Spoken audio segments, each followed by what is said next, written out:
Now, the bachelor party story is probably even more disastrous. So, most of it was fun. There was like a few days. We went to Long Island. We got a place, and there was like a pool there. We played cards. One day we went golfing, which was a lot of fun. But then one day, we went fishing. Now, when I was a kid, my dad used to have a little boat that we would go fishing on the Long Island Sound. Well, he was an outdoorsman, right? Yeah, he was. You had deer on your wall, and yeah, he did. In the basement, he had deers and stuff, and he kind of grew up with a farmhouse in upstate New York where they would go and fish and hunt and stuff. So you had a little boat. So yeah, when I was a kid, he would take us fishing, and I was always fine fishing. Like, we would get bluefish and striped bass and everything, and I actually enjoyed it. It was fun when I was a kid. And then I went on like one trip or two trips recently. Recently, I mean like within the last 5 years, in Montauk, and it was okay. It was fun, but like, I don't know, I kind of started feeling like I'm not really into this anymore, you know? Yeah. Like, it was fun when I was a kid, but then the whole process, it was kind of like the ski story, how it's like you got to go through so much shit for not that much of a payoff. You got to, like, take a tackle box out and shit, Well, right? no, when you go to Montauk, you have to, like, charter a boat, so, like, you pay somebody to bring you out, and they do everything, and you're just along for the ride, essentially. But it takes a while to drive out to Montauk. Yeah. And then, you know, it's a long boat ride out to the spot where you have to fish. No, but you don't just bring your pole out there. Like, you gotta set poles. shit. No, but you gotta like set shit up with they your do boats. it. They They do everything? Oh, yeah, they have a first mate that does all that stuff. If you do a charter boat. Yeah, when I used to go with my dad when I was a kid, we would have to do it. And this is crazy that when I was a kid, I actually got my boater's license when I was like 12 or some shit. Really? Like, I went and took a course, and I had a license to be a captain of a boat. That's what's up. Yeah, it was kind of cool, except I never fucking used it, and I still don't care. I mean, so I wait, would use it now. That still I don't know how long it's valid for. I have no idea. I mean, maybe it is valid till today. I don't know. I have no idea.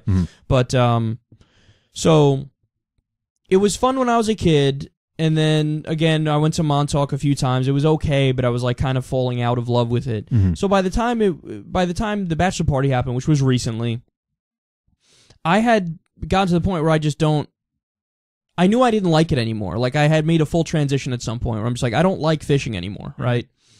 And I actually got to the point where I was like, just thinking about it, I was kind of not scared of it, but like, I really didn't like it to the point where it's like I actively don't want to go. You know what I mean? It's one of those things. Yeah.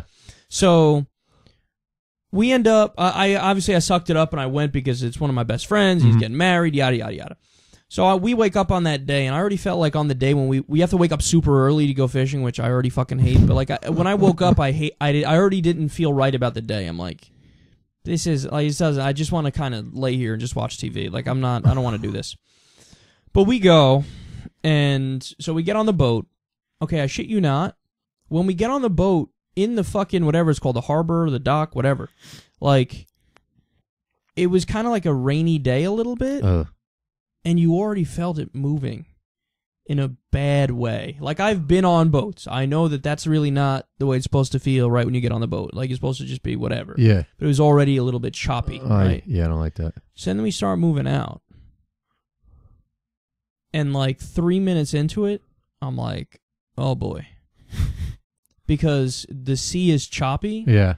And like, the boat is just big time back, forth, back, forth. With like a medium-sized boat or something like that? Yeah, with like a medium-sized boat. I don't know how many feet it was, 25 feet or something like that, right? Yeah. Maybe 30 or something like that. But anyway, so it's back, forth, and I'm like, okay, you're good. Like, you're good. Don't worry about it. Like, you've been fishing how many times before? There's all these people around you. Like, whatever. Like, you're good money. Like, 30 minutes into the trip, I'm sitting down, I'm like, number one, I don't want to even fish. Like, they could fish, cool, whatever. But I have no interest in getting up and like reeling something in and exerting myself when I'm already not feeling great. Yeah. Then like an hour into it, I'm laying down and I'm thinking to myself, like, don't focus on the fucking thing. Still rocking. Because it's rocking crazy now. Because the further out you go, the more it rocks. Everyone else is good money with it? Everyone else is good because it wasn't, I mean, if you listen to the captain, and I believe the captain because she did it for a living, she was like, no, this isn't bad. Like, this is right on the borderline before it would be considered bad, but it's not bad. Like, this is not, because it was like a drizzly day. It wasn't a hard rain. wasn't that much wind out there, but it was the sea was just rocking, right? So anyway, long story short, I'm out there. There were like 3 or 4 different occasions where I had to stop myself from throwing up. You know how you get that feeling when like your mouth fills with saliva and you're like, this is it, it's happening, right? It's on. Just like that. Yeah. 3 or 4 times I got that. Oh. And I held off as long as I could, and it was like we were out there for like 3 or 4 hours or so, and I just looked at the guys. I'm like, look, man, we got to go in. I told him, I was like, look, we got to go in. And I remember we had debated long before, like months before, when we were planning the trip. Should we do a half day or should we do a full day? And should we go for like shark, deep sea, something like that, or should we go for, you know, bluefish and striper? I was pushing so hard for bluefish and striper and half day, not a full day. I was able to sell them on bluefish and striper. I wasn't able to sell them on a half day. So we ended up doing full day, but they were really nice because they were like, they saw it in my face. They're like, we're like literally torturing him by staying out here. Fucking green emoji. Yeah, that's exactly right. And we were already out there for like 3 or 4 hours, so they kind of were like, it's cool, man. It's cool. But you know what? One of the most amazing part of the story? When we got back, the second I stepped off the boat, immediately was better.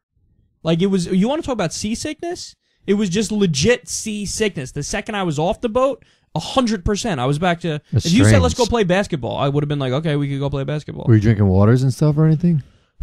I don't remember what I ate during the day. It's crazy. That's weird. And look, I've never gotten seasick before. I've been fishing so many times. I've been fishing over 25 times in my life. I've never gotten seasick. Psychological shit, like when you knew you woke up that day, because you said you knew it was just not feeling like the right type of day. Yeah, but I don't think it was pure psychological. I really think it was. Like you psyched yourself into it, not being like. No, I don't think it was my brain because I know how much it was rocking. Like I know how much the boat was rocking, and for whatever reason, my mind just needed.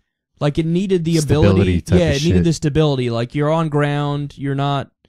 Like, I mean, think about it. When there's literally not an option, and all you're doing is going kind of violently back and forth, like, it almost seems to me like the natural reaction should be, like, everybody going, whoa, I don't like this. This is like, I'm instantly getting sick, you know? It's like flying in, like, turbulence and shit. Like, the plane could be fucking that leads to my next point, crazy. Man. It's great. It's awesome that you mentioned that. You land, get off, and you're on ground. That leads directly to my next point. So, now I have a full-blown, legit fear of boats. Really? I made a decision now I'm never going to go fishing again because I just don't like it. Like, freshwater's fine. I'll go freshwater fishing. Because freshwater's totally different. I mean, it's like a docile lake or pond. See, I've never been fishing. I don't have any urge to go fishing. You're not missing out on much. Yeah. It's really not much. But so I would do freshwater still, but I wouldn't go out saltwater. Would you like actively seek to go like freshwater? No, like I wouldn't actively seek, but if I was asked and it was easy and I wanted to, I'd be like, yeah, whatever, fuck it. But I'm not doing saltwater anymore. Ever. Yeah. I'll be happy if I die and never fish again that way. But I have a fear of boats now, and I also have a fear of flying. Fear of flying too? Yeah. And so now let me tell this story. So when I was a kid, like I've been on planes many times. Like we used to go almost every year to Florida when I was a kid. We'd go to Disneyland. And never had an issue. Like I didn't like look forward to it. Yay, we get to sit on a plane. But when I was on it, I was just like, whatever, I'm on a plane. Who cares? And the most recent time I went on a plane was the Vegas trip. And I gotta understand, I had been on planes probably 18 times or so in my life. Oddly enough, I don't think not once did I experience turbulence the entire time. Really? I never had it. Like, and I guess that's like statistically rare, right? Because I feel like there's always at least a little bit on takeoff or landing. There you go, right? And I think a lot of people have had that experience. Yeah, like, I don't know. Well, I guess I just had the fucking best pilots ever the first few times. Yeah. Either that or I wasn't perceptive enough as a kid to like feel the turbulence or something like that. I don't know. I don't know what it was, but I distinctly remember every flight I've ever been on being like super smooth. It's just like boom, all right, we're there, done, right? For Vegas, on the flight back. And I forget, we had like a connecting flight. I forget how it went. It went from like Vegas to some weird place, like Phoenix, which is kind of out of the way, and then it went to New York. Yeah. Something weird like that. So on the first flight from Vegas to wherever it was, I think it was Phoenix, we had so much turbulence. And remember, I had been on planes a bunch of times. I never experienced turbulence, so I really don't know what it is. Like, I've heard people talk about it, but I've never been in it, so I don't know what it is. Yeah. And I start thinking, oh my God, this fucking plane's going to crash.